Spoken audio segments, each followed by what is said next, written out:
याकूब ने एक सीढ़ी ज़मीन पर खड़ी देखी और खुदा के फरिश्ते उस पर चढ़ते और उतरते थे और खुदा कलाम कर रहा था।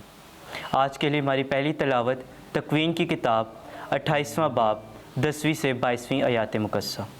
एक दिन याकूब बैर शाबे से निकलकर हरान की तरफ जा रहा था और एक जगह में उतरा और रात वहीं काटी क्योंकि सूरज डूब गया था। और उसने एक जगह के पत्थरों में से एक उठाकर अपने सर के नीचे रखा और वहाँ सो गया। और उसने ख्वाब देखा कि एक सीढ़ी ज़मीन पर धरी है और उसका सर आसमान तक पहुँचा हुआ है, और देखो खुदा के फरिश्ते उस पर चढ़ते और उतरते हैं। और देखो खुदावन सीढ़ी के ऊपर खड़ा है। और उसने कहा कि मैं खुदावन तेरे बाप इब्राहीम का खुदा और इसहाक का खुदा हूँ। ये ज़मीन जिस पर तू सोता है मैं तुझे और तेरी नस्ल को दूंगा, और तेरी नस्ल ज़मीन की गर्द की तरह होगी, और तू मगरिब व मशरिक़ और शुमाल और जनूब तक फैलेगा। और जहाँ की तमाम अक़वाम तेरे और तेरी नस्ल के वसीला से बरकत पाएंगे। और देख मैं तेरे साथ हूँ, और जहाँ कहीं तू जाए तेरी निगहबानी करूँगा और तुझको इस मुल्क में फिर लाऊँगा। और जो मैंने तुझसे कहा है जब तक उसे पूरा ना कर लूँ तुझे नहीं छोड़ूँगा। तब याकूब नींद से जागा और कहा कि यकीनन खुदावंद इस जगह में है, और मैं ना जानता था। और वो वहाँ रासा हुआ और बोला कि ये कैसी भयानक जगह है, ये कुछ और नहीं मगर खुदा का घर और आसमान का आस्ताना है।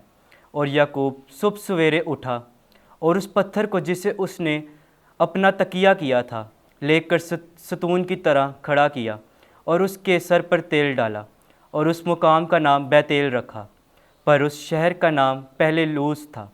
और याकूब ने मन्नत मानी और कहा कि अगर खुदा मेरे साथ रहे और इस राह में जिसमें मैं जाता हूँ मेरी निगहबानी करे और मुझे खाने को रोटी और पहनने को कपड़ा देता रहे, और मैं अपने बाप के घर सलामत फिर आऊँ, तब खुदावंद मेरा खुदा होगा।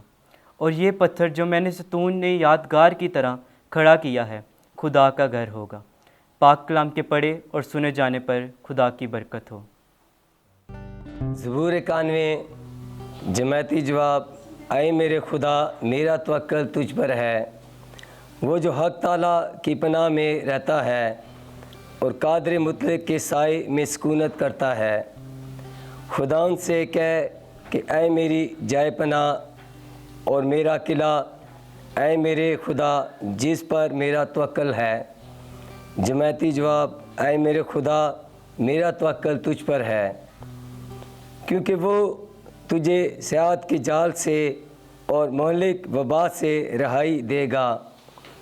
वो तुझ पर अपने परों से साया करेगा और उसके बाजुओं के नीचे तुझे पनाह मिलेगी।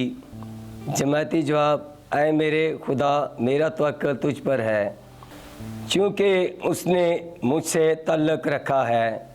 मैं उसे निजात दूंगा, मैं उसकी हिफाजत करूंगा, इसलिए उसने मेरा नाम पहचाना है।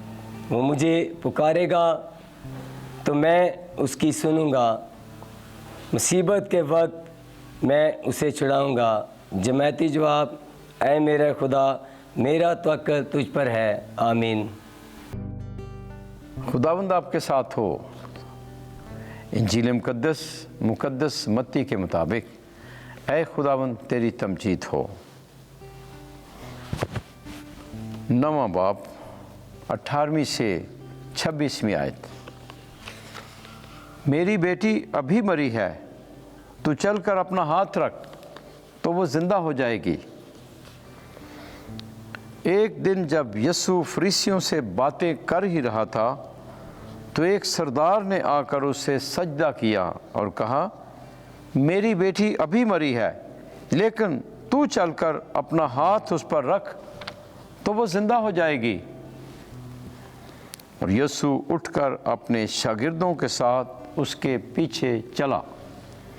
और देखो, एक औरत ने जिसको 12 बरस से खून जारी था उसके पीछे आकर उसकी पोशाक का दामन छुआ, क्योंकि वो अपने जी में कहती थी, अगर मैं सिर्फ उसकी पोशाक ही छू लूँगी तो अच्छी हो जाऊंगी। तब यीशु ने पीछे फिरकर उसे देखा और कहा, बेटी, खातिर जमा रख, तेरे ईमान ने तुझे अच्छा किया। बस वो औरत उसी घड़ी अच्छी हो गई। और जब यीशु उस सरदार के घर पहुंचा और बांसुरी बजाने वालों और भीड़ को धूम मचाते देखा तो कहा, हट जाओ, क्योंकि लड़की मरी नहीं बल्कि सोती है। तो वो उस पर हंसने लगे। और जब भीड़ निकाल दी गई तो उसने अंदर जाकर उसका हाथ पकड़ा और लड़की उठी और उसकी शोहरत उस तमाम इलाके में फैल गई। इंजील मुक़द्दस के वसीले से हमारे गुनाह मुआफ़ किए जाएं। ऐ मसीह, तेरी सताइश हो।